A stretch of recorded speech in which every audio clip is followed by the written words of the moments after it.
ಓಂ ಗಣೇಶಾಯ ನಮಃ. ಓಂ ಮಾತಾಪಿತಾ ಗುರುದೇವತಾಭ್ಯೋ ನಮಃ. ಓಂ ತ್ರಿಮೂರ್ತಿ ತ್ರಿಶಕ್ತಿ ಶತಕೋಟಿ ದೇವತಾಭ್ಯೋ ನಮಃ. ಲಕ್ಷ್ಮೀ ಆಸ್ಟ್ರಾಲಜಿ ಯೂಟ್ಯೂಬ್ ಚಾನಲ್ ವೀಕ್ಷಕರಿಗೆ ಸ್ವಾಗತ ಸುಸ್ವಾಗತ. ನಮಸ್ಕಾರ. ಬನ್ನಿ 2026ನೇ ವರ್ಷ ಕುಂಭರಾಶಿಯವರಿಗೆ ಹೇಗಿರಲಿದೆ ಅಂತ ನೋಡೋಣ. ಇದೊಂದು ವಿಶೇಷ ವಿಶ್ಲೇಷಣೆ. ಇಲ್ಲಿ ಬರೀ ಗ್ರಹಗಳ ಚಲನೆ ಬಗ್ಗೆ ಮಾತಾಡೋದಲ್ಲ, ಬದಲಿಗೆ ಈ ವರ್ಷವನ್ನ ಯಶಸ್ವಿಯಾಗಿ ಎದುರಿಸೋಕೆ ಬೇಕಾದ ಪ್ರಾಕ್ಟಿಕಲ್ ಟಿಪ್ಸ್ ಕೂಡ ಇರುತ್ತೆ. ನೋಡಿ, ಈ ಮಾತು 2026ರ ಸಂಪೂರ್ಣ ಚಿತ್ರಣವನ್ನೇ ಕೊಡುತ್ತೆ. ಇದು ಸುಮ್ಮನೆ ಇನ್ನೊಂದು ವರ್ಷ ಅಲ್ಲ, ಇದೊಂದು ದೊಡ್ಡ ಬದಲಾವಣೆಯ ಪ್ರಯಾಣ. ಆಳವಾದ ಪಾಠಗಳು, ಹೊಸ ಅವಕಾಶಗಳು ಎಲ್ಲವನ್ನೂ ಹೊತ್ತು ತರುತ್ತೆ. ಹಾಗಾದ್ರೆ ಈ ಮಹತ್ವದ ಪಯಣಕ್ಕೆ ನಾವೆಲ್ಲ ಸಿದ್ಧರಾಗ್ಬಿಟ್ಟಲ್ವಾ?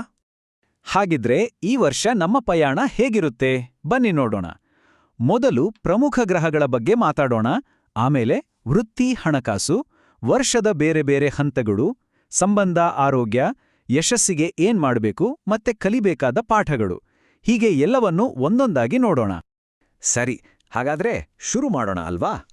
ಮೊದಲಿಗೆ ಈ ವರ್ಷವನ್ನೇ ರೂಪಿಸೋ ಆ 4 ದೊಡ್ಡ ಶಕ್ತಿಗಳು ಅಂದ್ರೆ ಶನಿ, ಗುರು, ರಾಹು ಮತ್ತು ಕೇತು, ಇವುಗಳ ಬಗ್ಗೆ ತಿಳ್ಕೊಳ್ಳೋಣ.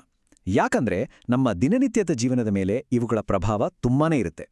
ಮೊದಲಿಗೆ ಶನಿ, ಕುಂಭರಾಶಿಯ ಅಧಿಪತಿ ಅಲ್ವಾ? ಹಾಗಾಗಿ ಶನಿ ಒಂದು ರೀತಿ ಟಾಸ್ಕ್ ಮಾಸ್ಟರ್ ಇದ್ದ ಹಾಗೆ, ಶಿಸ್ತಿನ ಪಾಠ ಕಲಿಸ್ತಾನೆ. ಅಂದ್ರೆ ಯಶಸ್ಸು ಸುಲಭಕ್ಕೆ ಸಿಗಲ್ಲ, ಕಷ್ಟಪಟ್ಟು ಪ್ಲಾನ್ ಮಾಡಿ ಕೆಲಸ ಮಾಡಿದ್ರೆ ಮಾತ್ರ ಫಲ. ಸಿಂಪಲ್ ಆಗಿ ಹೇಳೋದಾದ್ರೆ, ಒಂದು ರುಟೀನ್ ಇಟ್ಕೊಳ್ಳೋದು, ಕೆಲಸವನ್ನ ಮುಂದೂಳ್ತಿ ಮಾಡೋದು, ಇದೆಲ್ಲ ಈ ವರ್ಷ ತುಂಬಾನೇ ಮುಖ್ಯ ಆಗುತ್ತೆ. ಇನ್ನು ಗುರು, ಈತ ಜ್ಞಾನ ಕೊಡುವವನು. ಗುರುವಿನ ಸಂಚಾರದಿಂದಾಗಿ ಹೊಸ ವಿಷಯ ಕಲಿಯೋಕೆ, ರಿಲೇಷನ್ಶಿಪ್ಸಲ್ಲಿ ಕ್ಲಾರಿಟಿ ತಂದುಕೊಳ್ಳೋಕೆ, ಒಟ್ನಲ್ಲಿ ಪರ್ಸ್ನಲ್ ಆಗಿ ಬೆಳೆಯೋಕೆ ಒಳ್ಳೊಳ್ಳೆ ಅವಕಾಶಗಳು ಸಿಗುತ್ತೆ.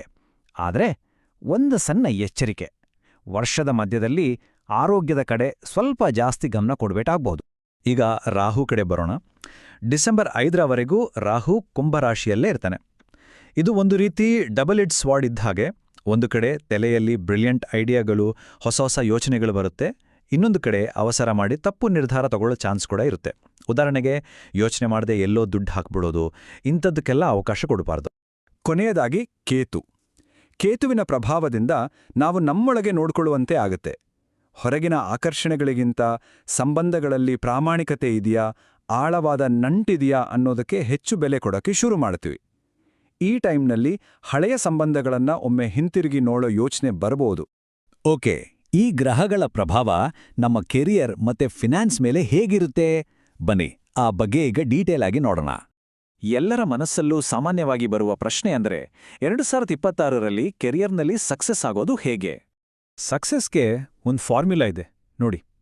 ಶನಿಯಿಂದ ಬರೋ ಶಿಸ್ತು, ಪೇಷನ್ಸ್, ಅದರ ಜೊತೆಗೆ ರಾಹು ಕೊಡೋ ಕ್ರಿಯೇಟಿವಿಟಿ ಮಿಕ್ಸ್ ಮಾಡಬೇಕು. ಗುರುವಿನಿಂದ ಸಿಗೋ ಕಾಂಟ್ಯಾಕ್ಟ್ಸ್, ಅದನ್ನ ಸರಿಯಾಗಿ ಬಳಸ್ಕೋಬೇಕು. ಎಲ್ಲಕ್ಕಿಂತ ಇಂಪಾರ್ಟೆಂಟ್ ಅಂದ್ರೆ, ಬರೀ ಯೋಚನೆ ಮಾಡ್ಕೊಂಡು ಕೂರ್ಬಾರ್ದು, ಕೆಲ್ಸ ಶುರು ಮಾಡಬೇಕು. ಕೆಲ್ಸ ಮುಂದೂಡೋ ಅಭ್ಯಾಸವನ್ನಂತೂ ಖಂಡಿತ ಬಿಡಬೇಕು. ಇನ್ನು ಹಣಕಾಸಿನ ವಿಚಾರ, ಈ ವರ್ಷ ತುಂಬಾನೇ ಕೇರ್ಫುಲ್ ಆಗಿ ಹೆಜ್ಜೆ ಇಡಬೇಕು. ದುಡ್ಡು ಬರೋಕೆ ಹೊಸ ದಾರಿಗಳು ಸಿಗ್ಬಹುದು ನಿಜ, ಆದ್ರೆ ಈ ಗೆಟ್ ರಿಚ್ ಕ್ವಿಕ್ ಸ್ಕೀಮ್ಗಳ ಬಗ್ಗೆ ಹುಷಾರಾಗಿರ್ಬೇಕು. ಶನಿಯ ಪ್ರಭಾವ ಇರೋದ್ರಿಂದ ಪ್ರತಿ ರೂಪಾಯಿಯನ್ನು ಯೋಚನೆ ಮಾಡಿ ಖರ್ಚು ಮಾಡೋದು, ಬೇಡದ ಖರ್ಚುಗಳನ್ನ ಕಂಟ್ರೋಲ್ ಮಾಡೋದು ತುಂಬಾನೇ ಇಂಪಾರ್ಟೆಂಟ್. ಈಗ ಇಡೀ ವರ್ಷವನ್ನ ಒಂದೇ ರೀತಿ ನೋಡೋ ಬದಲು ಅದನ್ನ ಕೆಲವೊಂದು ಫೇಸ್ಗಳಾಗಿ ಅಂದ್ರೆ ಹಂತಗಳಾಗಿ ವಿಂಗಡಿಸಿ ನೋಡೋಣ. ವರ್ಷದ ಬೇರೆ ಬೇರೆ ಟೈಮಲ್ಲಿ ಗ್ರಹಗಳ ಪ್ರಭಾವ ಹೇಗಿರುತ್ತೆ ಅಂತ ಈಗ ತಿಳ್ಕೊಳ್ಳೋಣ. ವರ್ಷದ ಶುರುನಲ್ಲಿ ಅಂದ್ರೆ ಜನವರಿಯಿಂದ ಮಾರ್ಚ್ ರಾಹುವಿನ ಎನರ್ಜಿ ಜಾಸ್ತಿ ಇರುತ್ತೆ. ಹೊಸ ಐಡಿಯಾಗಳು, ನೆಟ್ವರ್ಕಿಂಗ್ಗೆ ಒಳ್ಳೆ ಸಮಯ. ವರ್ಷದ ಮಧ್ಯದಲ್ಲಿ ಜೂನ್ 2ರಿಂದ ಗುರು ಕರ್ಕಾಟಕಕ್ಕೆ ಬರ್ತಾನೆ. ಆಗ ಎಮೋಷನಲ್ ಗ್ರೋತ್ಗೆ ಸಪೋರ್ಟ್ ಸಿಗುತ್ತೆ, ಆದರೆ ಹೆಲ್ತ್ ಬಗ್ಗೆ ಸ್ವಲ್ಪ ಹುಷಾರಾಗಿರಬೇಕು. ಆಮೇಲೆ ಜುಲೈನಿಂದ ಡಿಸೆಂಬರ್ವರೆಗೂ ಶನಿ ವಕ್ರಿಯಾಗಿರ್ತಾನೆ. ಆಗ ನಮ್ಮ ಪ್ಲಾನ್ಗಳನ್ನೆಲ್ಲ ಒಮ್ಮೆ ರಿವ್ಯೂ ಮಾಡೋದು ಒಳ್ಳೆಯದು. ಕೊನೆಗೆ ಡಿಸೆಂಬರ್ 5ಕ್ಕೆ ರಾಹು ಕೇತುಗಳ ಸ್ಥಾನ ಬದಲಾಗುತ್ತೆ. ಆಗ ನಮ್ಮ ರಿಲೇಷನ್ಶಿಪ್ಸ್ ಬಗ್ಗೆ ಹೊಸದಾಗಿ ಯೋಚನೆ ಮಾಡೋ ಸಮಯ ಬರುತ್ತೆ. ಸರಿ, ಕೆರಿಯರ್ ಆಯ್ತು, ಫೈನಾನ್ಸ್ ಆಯ್ತು. ಈಗ ನಮ್ಮ ಜೀವನದ ತುಂಬಾನೇ ಮುಖ್ಯವಾದ ಭಾಗ ಅಂದ್ರೆ ನಮ್ಮ ವೈಯಕ್ತಿಕ ಸಂಬಂಧಗಳು ಮತ್ತೆ ಆರೋಗ್ಯದ ಕಡೆ ಗಮನ ಕೊಡೋಣ. ಈ ವರ್ಷ ಸಂಬಂಧಗಳಲ್ಲಿ ಆಳಕ್ಕೆ, ಪ್ರಾಮಾಣಿಕತೆಗೆ ಹೆಚ್ಚು ಬೆಲೆ. ಹೊರಗಿನ ನೋಟಕ್ಕಿಂತ ವ್ಯಕ್ತಿಯ ಗುಣ, ಅವರ ನಿಜವಾದ ಸ್ವಭಾವ ಮುಖ್ಯ ಆಗುತ್ತೆ. ಕೇತುವಿನ ಪ್ರಭಾವದಿಂದ ಅಷ್ಟೊಂದು ಗಟ್ಟಿಯಿಲ್ಲದ ಸಂಬಂಧಗಳು ದೂರ ಆಗಬಹುದು. ಇನ್ನು ಫ್ಯಾಮಿಲಿ ವಿಚಾರಕ್ಕೆ ಬಂದ್ರೆ, ಶನಿಯಿಂದಾಗಿ ಸ್ವಲ್ಪ ಟೆನ್ಷನ್ ಇರಬಹುದು, ಸಣ್ಣಪುಟ್ಟ ಜಗಳಗಳೋ ಆಗಬಹುದು. ಇಲ್ಲಿ ತಾಳ್ಮೆ ತುಂಬಾ ಮುಖ್ಯ. ಹಾಗಾಗಿ ಮದುವೆಯಂಥ ದೊಡ್ಡ ನಿರ್ಧಾರಗಳನ್ನು ತಗೊಳ್ಳೋ ಮುಂಚೆ ಚೆನ್ನಾಗಿ ತಿಳಿದವರ ಜೊತೆ ಮಾತಾಡಿ ಮುಂದುವರಿಯೋದು ಬೆಸ್ಟ್. ಇನ್ನು ಹೆಲ್ತ್. ಈ ವರ್ಷದ ಆರೋಗ್ಯ ಮಂತ್ರ ಏನು ಗೊತ್ತಾ? ಶಿಸ್ತೇ ಅತ್ಯುತ್ತಮ ಔಷಧಿ. ಶನಿಯ ಪ್ರಭಾವ ಇರೋದ್ರಿಂದ ಒಂದು ಸಿಸ್ಟಮ್ಯಾಟಿಕ್ ಲೈಫ್ ಸ್ಟೈಲ್ ಫಾಲೋ ಮಾಡಲೇಬೇಕು. ಅಂದ್ರೆ ಒಳ್ಳೆ ಊಟ, ರೆಗ್ಯುಲರ್ ಎಕ್ಸರ್ಸೈಸ್ ತುಂಬಾನೇ ಮುಖ್ಯ. ಅದರಲ್ಲೂ ಜೂನಿಂದ ಅಕ್ಟೋಬರ್ ಮಧ್ಯೆ ಆರೋಗ್ಯದ ಬಗ್ಗೆ ಎಕ್ಸ್ಟ್ರಾ ಕೇರ್ ಇರಲಿ. ಓಕೆ, ಇಷ್ಟೆಲ್ಲ ಚಾಲೆಂಜ್ ಅವಕಾಶಗಳ ಮಧ್ಯೆ ಈ ವರ್ಷವನ್ನ ನಮ್ಮ ಕಂಟ್ರೋಲ್ಗೆ ತಗೊಳ್ಳೋಕೆ ಏನ್ ಮಾಡ್ಬೋದು? ಅದಕ್ಕಾಗೇ ಇಲ್ಲಿದೆ ಒಂದು ಟೂಲ್ ಕಿಟ್. ಕೆಲವು ಸಿಂಪಲ್ ಆದ್ರೂ ಪವರ್ಫುಲ್ ಪರಿಹಾರಗಳು.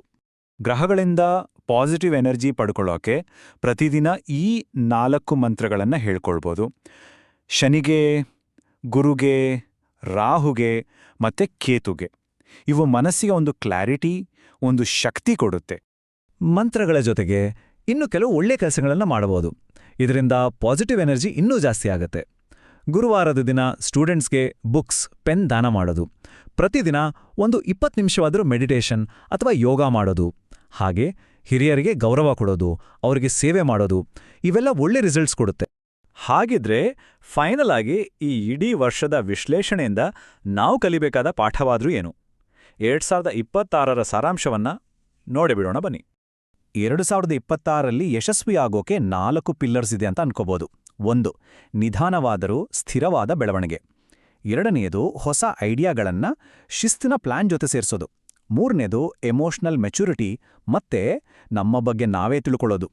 ಇನ್ನು 4ನೇದು ಮತ್ತೆ ತುಂಬಾನೇ ಮುಖ್ಯವಾದದ್ದು, ಸುಮ್ಮನೆ ಕೂರ್ದೆ ಆಕ್ಷನ್ ತಗೊಳ್ಳೋದು. ಈ 4ನ್ನೂ ಪಾಲಿಸಿದ್ರೆ 2026 ನಿಜಕ್ಕೂ ಅದ್ಭುತವಾದ ಬೆಳವಣಿಗೆಯ ವರ್ಷ ಆಗುತ್ತೆ.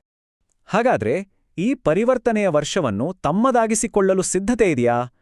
ಈ ಪ್ರಶ್ನೆಗೆ ಉತ್ತರ ಕಂಡುಕೊಳ್ಳುವುದೇ ಯಶಸ್ಸಿನ ಮೊದಲ ಹೆಜ್ಜೆ. ಆ ಸಿದ್ಧತೆ ಈಗಲೇ ಆರಂಭವಾಗಲಿ.